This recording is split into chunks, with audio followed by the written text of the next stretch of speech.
Welcome back to Old School Sports and our Out of the Park Baseball 25 series, Can We Save the Oakland A's? And we are in the later stages of the 2027 to 2028 offseason. Still have a little bit of international amateur free agent money, so hopefully we can spread that around to a few players. We have made a few offers since our last episode. You can see a couple 100,000 to a couple of players, and then 750,000 to one player. So likely not to get as big a potential addition as we made with our primary signing of this year, which was Arturo Estrada, the potentially incredible leadoff hitter who could conceivably even be playing for us in the DSL this year. He's only 16 years old, but we look at his rankings relative to the DSL, and it certainly looks like he can hold his own at this young age. And anything we can do to potentially accelerate his joining our team in the next several seasons is probably a positive thing, because we need all the help that we can possibly get. Not really too much high-level talent left at this point, and we're a bit constrained by money with who we can make offers to. Do appreciate, as always, the feedback and thoughts. It seems like since we did the last episode, a little more support for Andres Medina has come out. Loving pitchers the way I do, I'm always going to have a soft spot in my heart for having passed on him in favor of Mr. Estrada. We'll certainly be tracking what Mr. Medina does over the course of his career.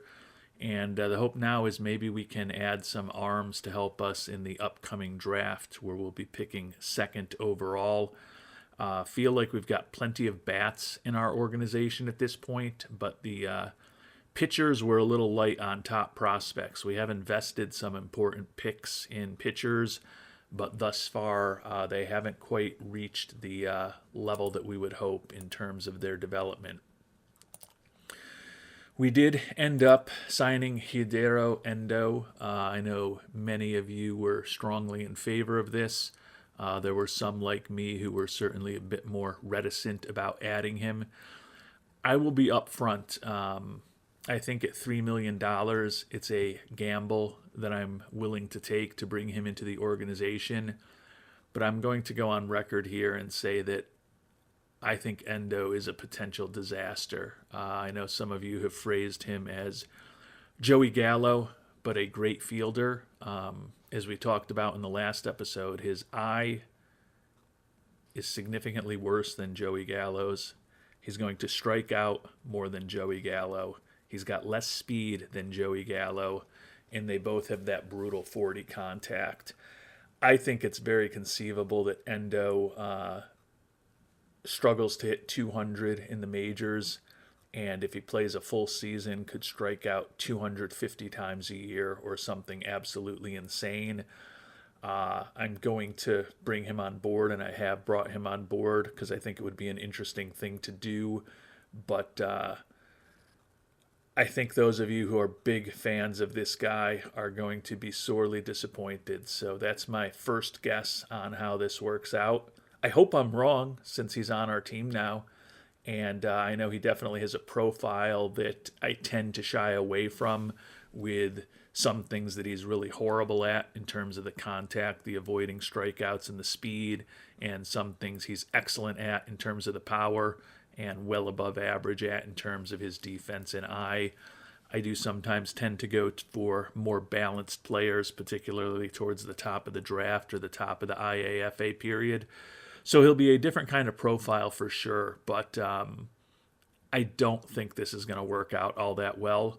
But since he's on the A's and since we have team control of him for several years to come, I hope I am proven wrong.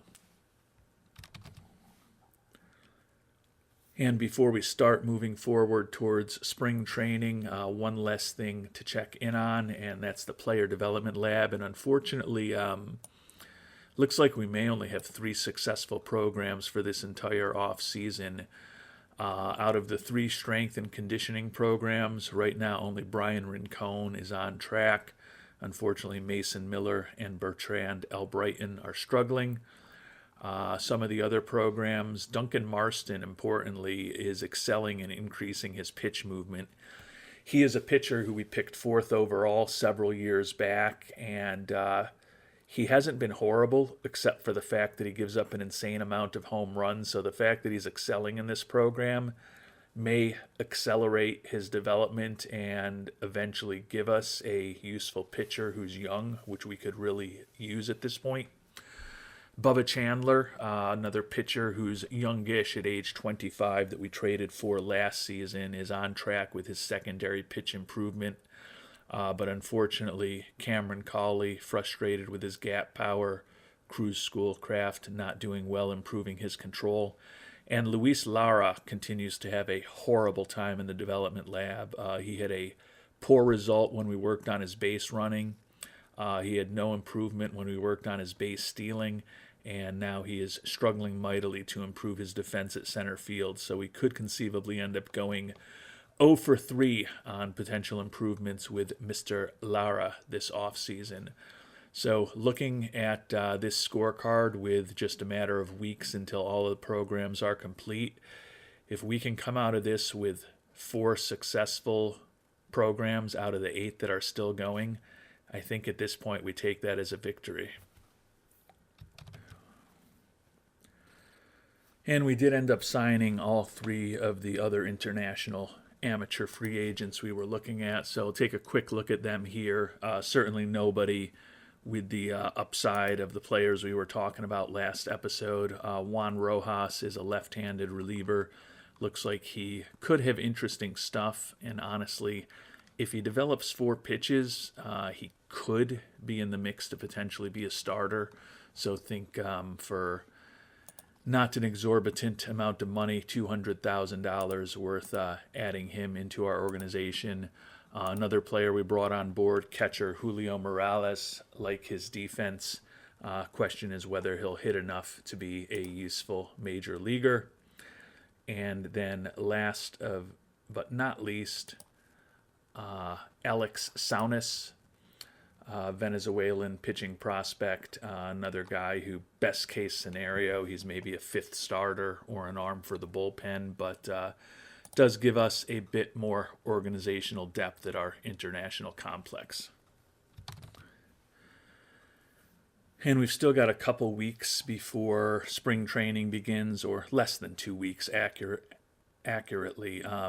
Jesus Sanchez, Cedric Mullins, Eloy Jimenez, all still out there. Don't know that we need those players as much as we did a few months ago with the fact that we chose to sign Ketel Marte over all 3 of them. And we have also added the controversial Mr. Endo. But if they end up lingering on the market and the price comes down, still have the opportunity to shift a little bit of money around and maybe make a push to bring another veteran bat on board. In a perfect world, I'd love to be adding a little more pitching talent right now. I feel like we have improved the offense a bit this offseason. Keeping my eye on Gregory Soto and Brock Stewart, but the prices for those 2 are still pretty high. Felix Bautista is going to miss the entire year, most likely. So Oakland especially is not going to be giving him $12 million to sit on our bench and our 60-day IL for a season. And Luis Lara concludes a just absolutely miserable stint in the development lab. Put him on 3 different programs, unsuccessful or poor with all of them. Didn't do well in terms of trying to improve his center field skills. It sounds like there's no noticeable changes, but this is a player who we've signed to a long-term deal to hopefully be our center fielder of the future. He's only 23 years old. He was 22 when he started some of these programs, so the fact that we went 0 for 3 with the development lab with Mr. Lara this offseason and had some really negative results in that first program that he worked on, is certainly disappointing. And as I noted, we've made it to the start of spring training. We're going to give Endo an opportunity to play every day in the spring. He's going to play third base against righties and second base against lefties. Hasn't played third at all, but that is a position where certainly his defense would be an asset if we're able to get him up the curve a bit this spring training. Pitching wise, I think we're going to have some interesting cuts at the end. One thing that is positive, you may remember Jesus Soto, who we picked up. He had a $6 million contract. The team that traded him to us, Seattle, kept most of it last year. He was due to make $6 million this year, and we waived and DFA'd him a while back. I think that should be listed in his history somewhere. Looking in the wrong spot, I guess, or maybe that stuff's not listed in the history. Who knows? But I waived and DFA'd him this offseason, and nobody picked him up. So he now is on a minor league contract. Given that we have some lefty issues in the bullpen potentially, I think he's got a pretty good chance of making our team, and certainly feel much better about Mr. Soto at the major league minimum than I did when he was set to make about $6 million. And with spring training starting today, we're also down to just one day until we find out how the development lab went with the 7 guys that are left. Really nothing interesting than when we checked in at the start of the episode. Marston, Chandler, and Rincon supposedly on track for success, but the other 4 programs may not end up going as well as we would have hoped, unfortunately. And as we anticipated, only 3 of the programs were successful, so unfortunately no improvement for Mason Miller or Bertrand Albrighton in terms of their strength and conditioning programs. Cameron Cawley, no improvement to his gap power. And Cruz Schoolcraft, the prospect, no improvement to his control. Brian Rincon, strength and conditioning program was successful. His injury proneness improved from somewhat fragile to normal, bordering on fragile. So he looks normal at this point. Rincon is part of the reason we weren't necessarily as bulled up on Endo as some of our worldwide scouting department was, because Rincon last year as a 23-year-old put up a 113 WRC plus, a 4.6 WAR, pretty solid bat, draws a lot of walks, and is a very good fielder. And now he should be in the lineup even more than he was a year ago. Bubba Chandler, potential slider stuff improves by 5, and his current slider improves by less than 5. But he did some decent work on his secondary pitch. So for a guy who's going to be important to us, good to see a little bit of progress there. Only 25 years old, so hopefully we'll get more out of him this year. And then importantly, Duncan Marston, the increased pitch movement, potential movement rating increased by less than 5, current movement rating improved by 5. Supposedly was an outstanding result, although those numbers don't jump off the page to us. But as I noted, he's a guy that we had previously picked 4th overall, and he's combined to allow 73 home runs the last 2 years in the minor. His strikeout to walk ratios haven't been bad. He's striking out a ton of batters. His Sierras have been excellent. It's really the giving up an insane amount of home runs that's been his big issue. So you can see he's looking like he's not too far off from being a useful-ish major league pitcher. Doesn't look like he's going to be an ace, which for a guy that we picked 4th overall is disappointing. But conceivably he could possibly be helping us in the major leagues, maybe late in the 2029 season if things go well over the next year and a half.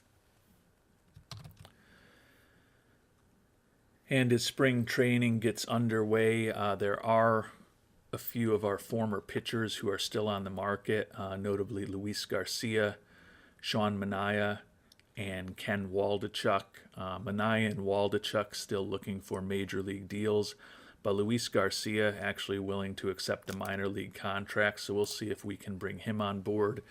Would still love it if the price on Gregory Soto came down, but with him still looking for $9.5 million at the start of spring agency, not going to hold our breath on that one.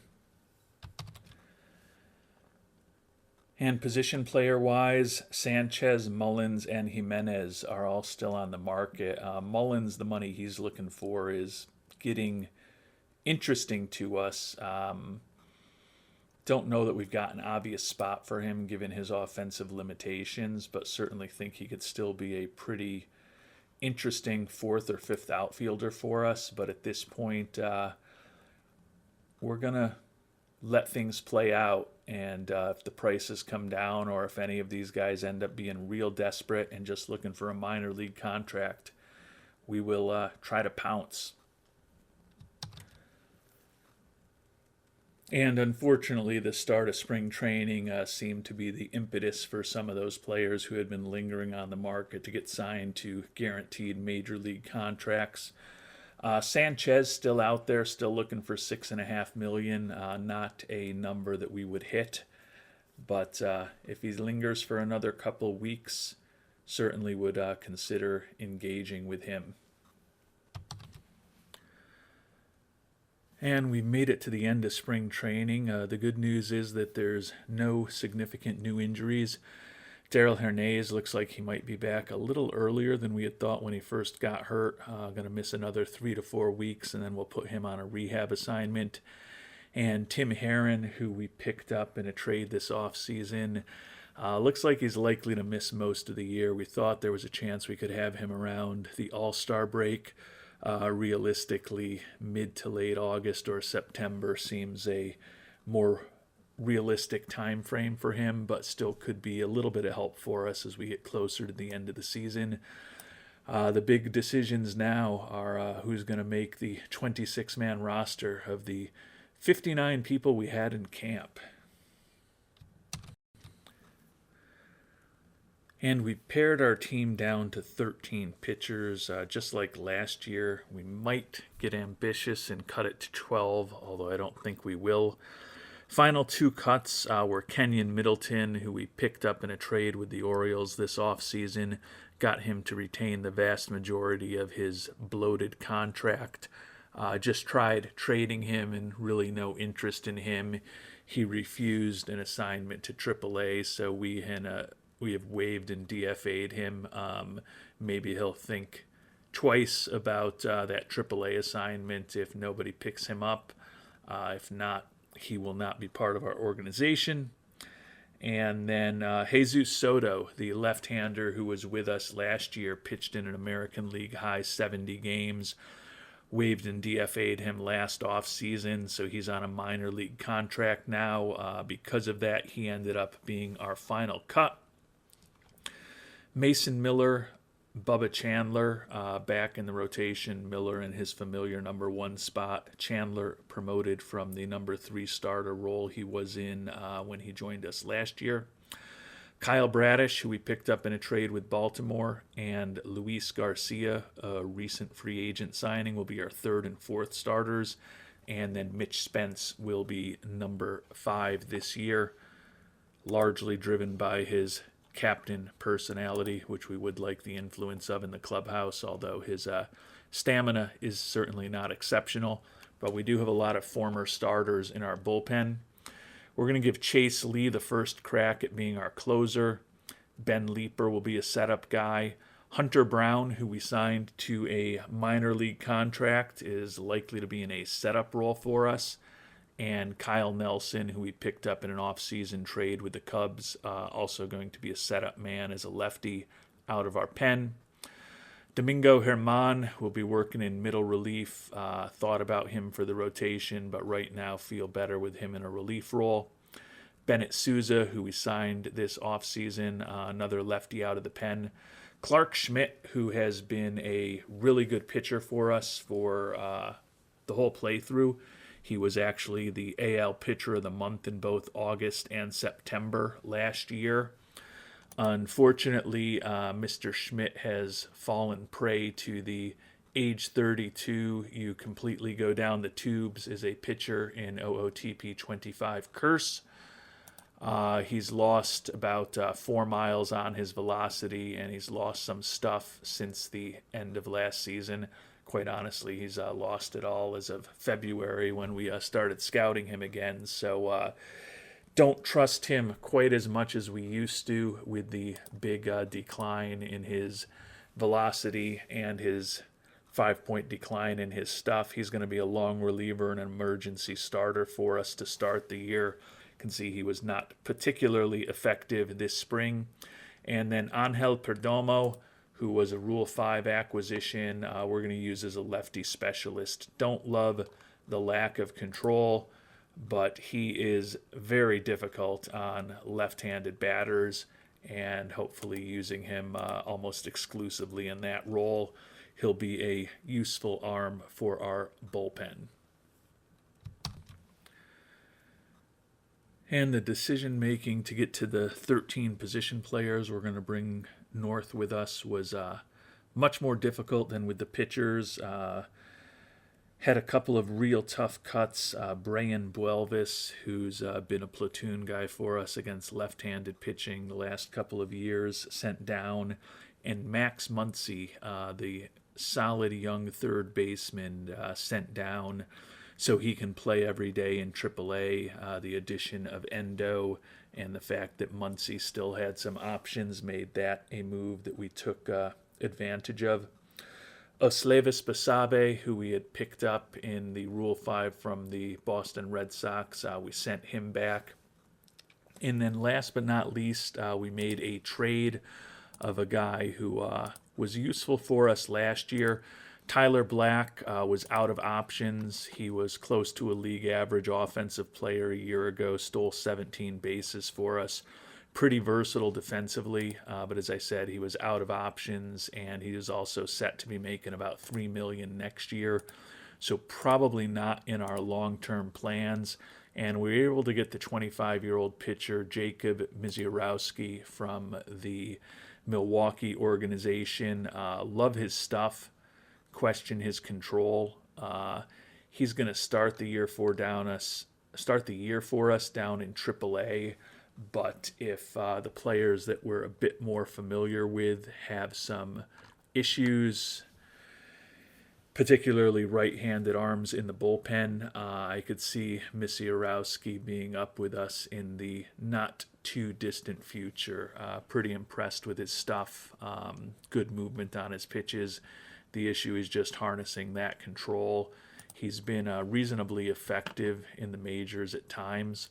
119 ERA plus is pretty attractive, but the 132 FIP minus is not good at all. He's actually been below replacement level, so the walks have certainly been an issue. 37 of them in 54 and a third innings. Was better last year. I'm actually only looking at his stats against left-handed pitchers, so would help if I was actually talking about the relevant information. Yeah, I didn't think he had looked that bad with his FIP minus. 105 FIP minus for the course of his career, 135 ERA plus. Has, though, walked 84 batters in 137 and a third innings and given up 17 homers. The positive things are only 94 hits in those 137 and a third innings and 165 strikeouts. Opponents have hit just $193 against him, and he was much better last year than in his first season in the majors in 2026. So as I said, we're going to just play around with him, see what we've got. We're also going to work on the trade market the next few days, and if we're able to find a decent trade for one of the right-handers in our bullpen or possibly even out of our rotation, we could end up having Misiorowski up with us before the actual season even gets underway. So with those tough decisions made, we'll take a look at our lineup, and once again, it's going to be heavily platoon-oriented. Our catchers, Drake Baldwin against right-handed pitching and Will Banfield against left-handed pitching. first baseman Tyler Soderstrom against right-handed pitching. Eddie Leonard will play first base for us against left-handed pitching. Second base is going to be Brian Rincon. Shortstop is going to be Cameron Cawley. And third base is going to be Hidero Endo. We're going to give him an opportunity to see what he can do at the major league level. As I talked about, I'm not convinced that he's going to hit enough to allow his excellent power and his solid eye and his interesting defense to pay off. As I noted, he did play third base for us all through the spring, so he's reasonably proficient at the position now. And I'm sure within a couple of weeks he'll be as solid as he's probably ever going to be when he's playing it every day. Our designated hitter, a return to the Oakland A's for Jeimer Candelario, traded him as a rental in the 2026 season. Spent last year with Arizona. We signed him in as a minor league free agent, and he'll be our DH against righties. Our DH against lefties is Christian Walker, who we traded for in the offseason from the Yankees. So a couple of veterans in the DH role for us. Ketel Marte will be our everyday left fielder. Lawrence Butler will play right field against righties. New addition Hunter Goodman will play right field against lefties. And then Luis Lara will be our center fielder every day, despite the disappointment of him going 0 for 3 in the development lab this past off season. And with that, we're ready to get this season underway. We've got a lot of work to do between now and when the season starts in 3 game days. Got to get our minor league system straightened out. As I mentioned, we may look to make another trade or two, which could have an impact on the 26 men who will be on our team when the season actually does get underway on March 30th. We've also got a lot to think about in terms of our owner goals. Mr. Fisher has requested that we don't suck completely this year. Hopefully we'll be able to achieve that. Also wanted us to acquire a top player. We've made no progress on that goal. And he also wants us to improve our international amateur fines and increase attendance this year. Increasing attendance is the most important. Improving the international amateur fines is just kind of one of those not well thought out OOTP goals that continues to be in the game, especially at the start of a game.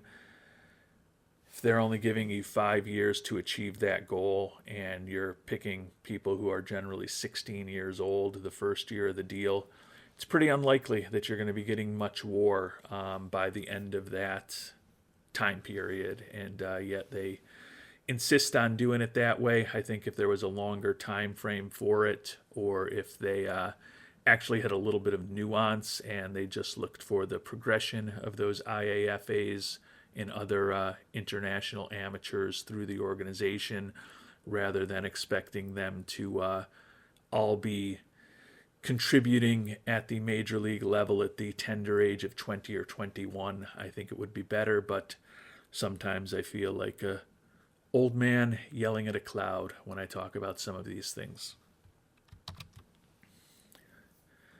And we'll also be investigating the waiver wire in the coming days. Maybe there will be a player or two there that's interesting for us. But I think this team is better than it was a year ago. I am concerned about everything.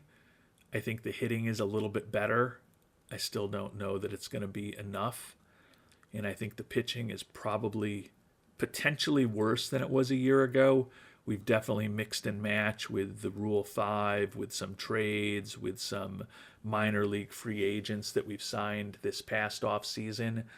But it's definitely not a perfect pitching staff. We do have some fungible parts for the rotation. We talked about Herman. We talked about Clark Schmidt. So there are guys that we could slide into the rotation pretty easily if this group is ineffective.